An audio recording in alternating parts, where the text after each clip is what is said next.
We can start out with a laugh. Okay. All right. Okay, so this is our first video. We're talking about our backgrounds. Make sure you look here. At your finger. Our backgrounds and why we are doing what we're doing. We're going to try and do it without the kids interrupting a ton or trying to steal the show. All right, so do you want to tell them your background first? How you grew up?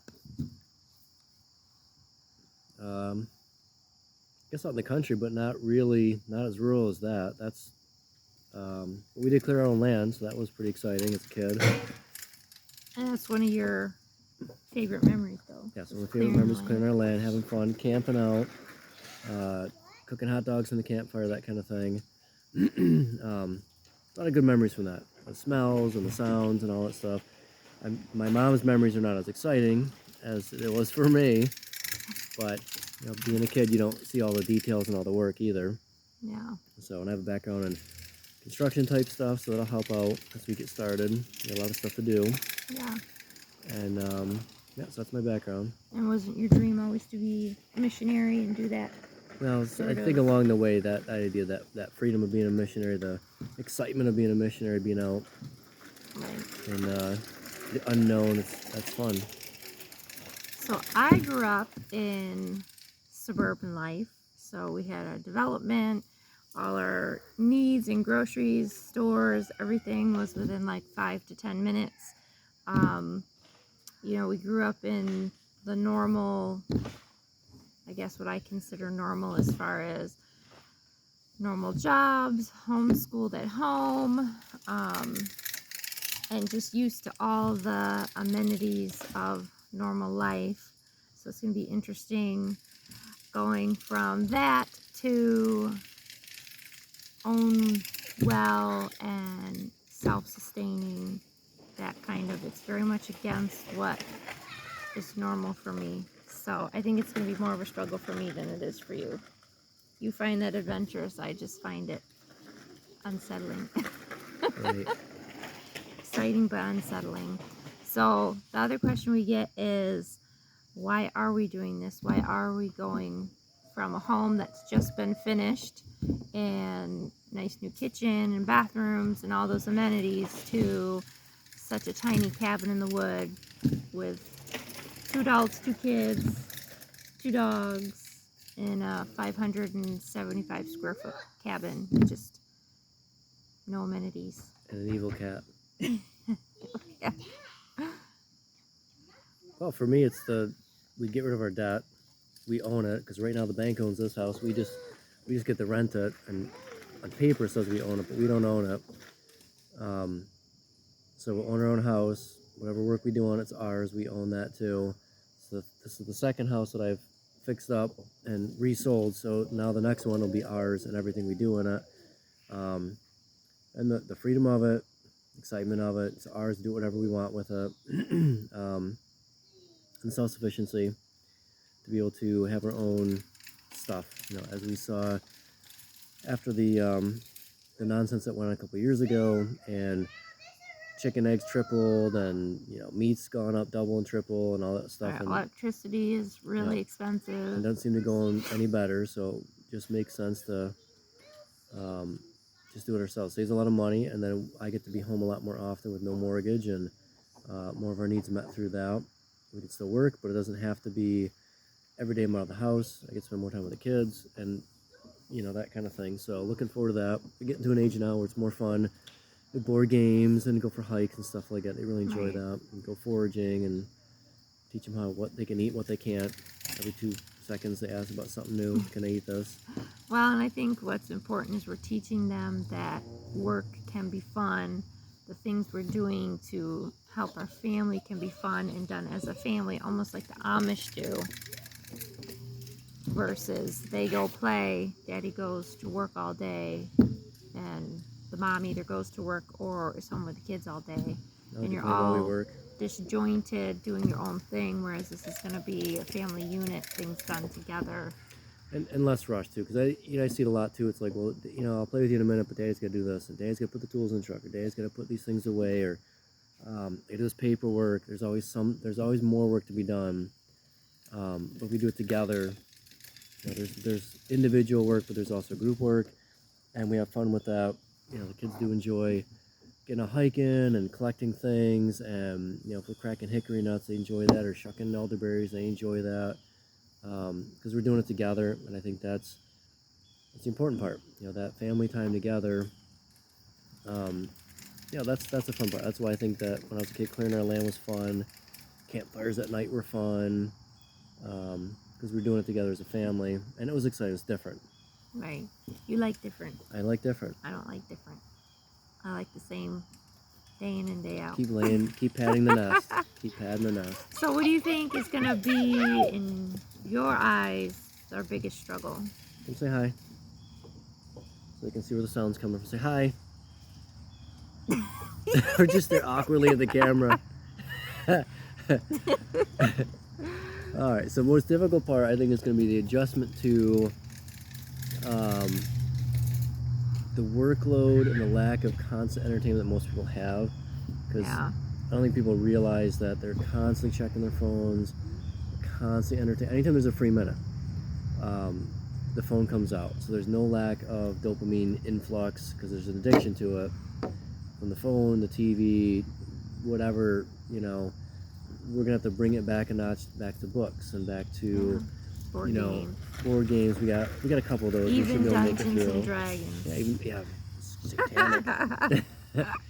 So we'll figure it out. But there's a lot of things that we can do as a family. There's a lot of fun we can have, and without the entertainment as a crutch, it's gonna give us an opportunity to be challenged and then grow through that to a better relationship with the kids and each other.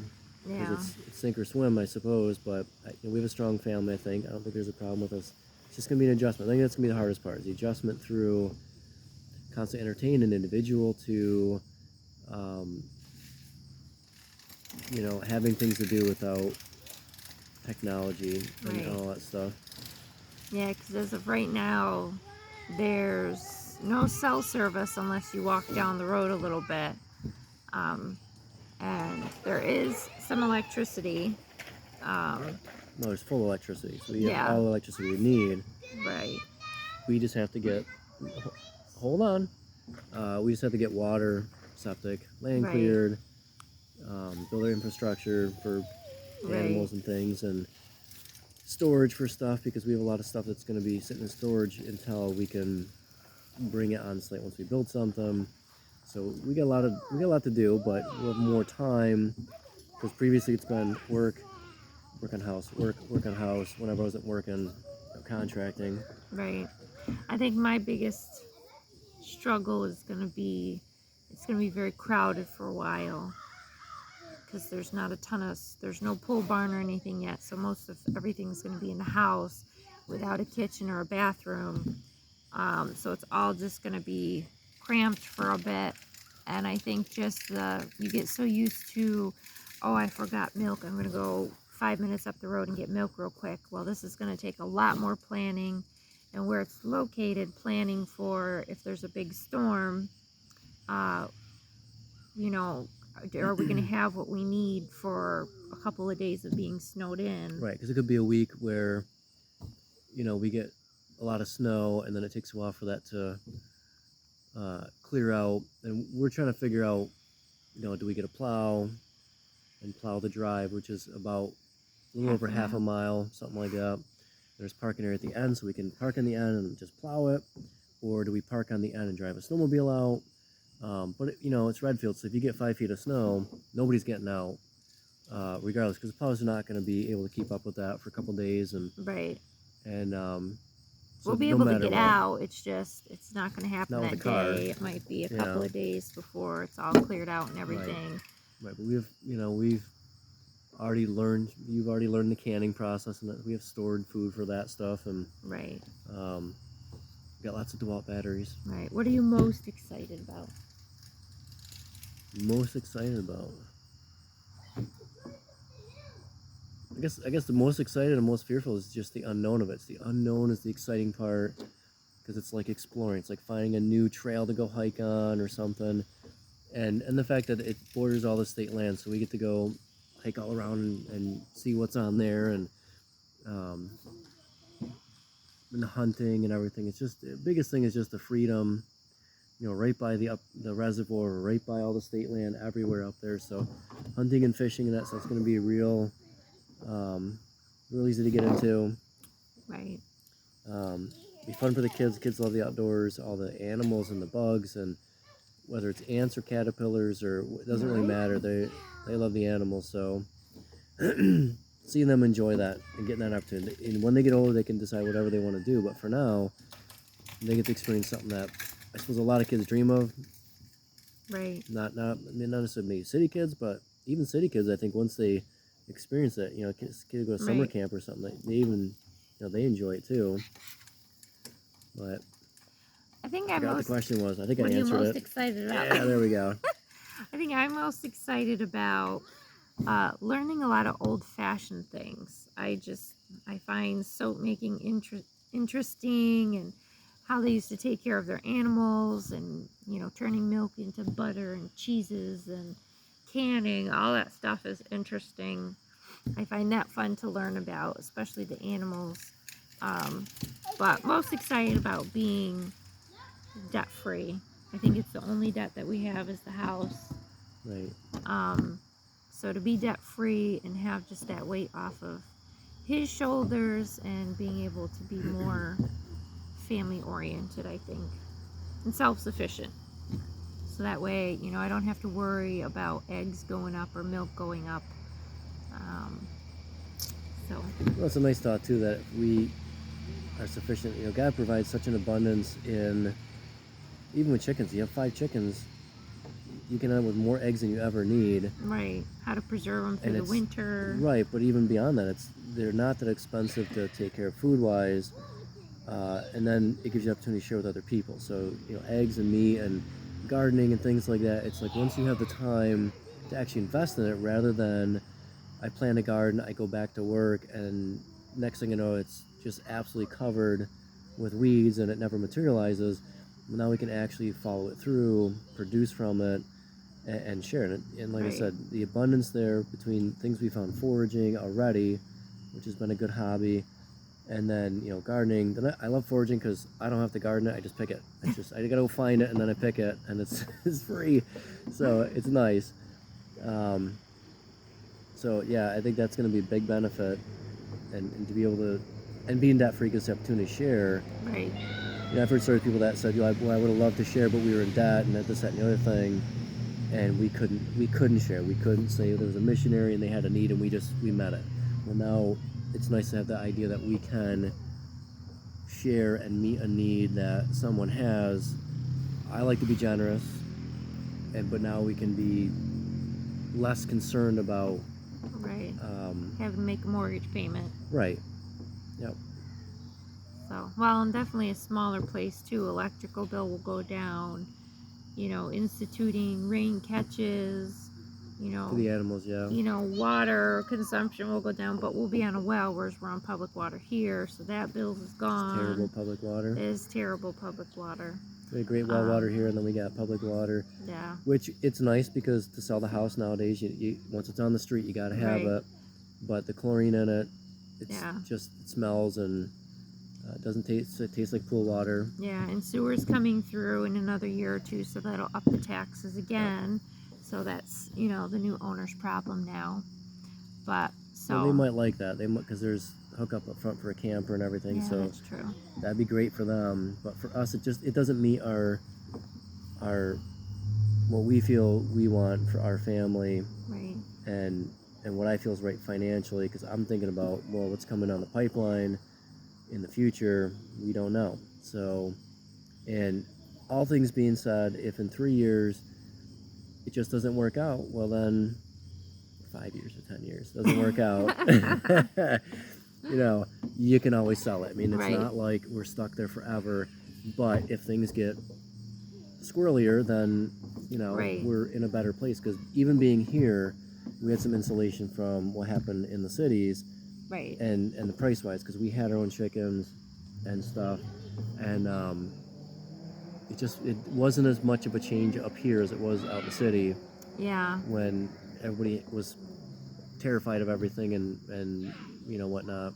Yeah, they were a So- lot more lenient on masks and going grocery shopping out Clay Cicero area. There was just times I would go and there would be absolutely nothing, and you'd be stuck with like the Goya food aisle full of stuff, random sauces, but no eggs, no milk, no meat. No. And you know, you could come out here because we're about half hour away from that area, and you'd still have some stuff. And you could still find canning jars when they were Right. double, triple the price on the internet. Yeah, they are going up though. Yep. So all these things that have learned and hope to learn more of, to be more self-sufficient and away from, you know, being in a panic like everybody else is, trying to make payments. So Right, and as you say, we sort of learned over the last couple of years, and I'm not even sure where it all started, but I think years ago when you were doing your coding thing, I was out picking black raspberries, and it clicked in Right. my head like, wow, I yeah, should learn more things that are mainly edible. it's the blackberry patch. Right, and so from there I started learning foraging, and then you got into canning over time, and Right. you know we learned soap making, and we've done other things. We even got some candle making going at one point, and Yeah. so just different things that we've learned and find interest in. I like carving things, and Yeah. so we already naturally have that interest. It's probably not for everybody, and not everybody. Everybody has a place that God is. It's different. This just seems like the right place for us, and we'll see where the adventure takes us. It's gonna be something. Yep. So I think they're gonna have a lot of good memories of the kids. Will. I think so. I think we will too. Yep. We'll have a lot of tears, a lot of laughs. A lot of calluses. Skinnier, hopefully. Buffer. Yeah. All Swinging right. the axe. I think that's it. Yep. Okay, so that's our first video, and we'll talk to you guys later.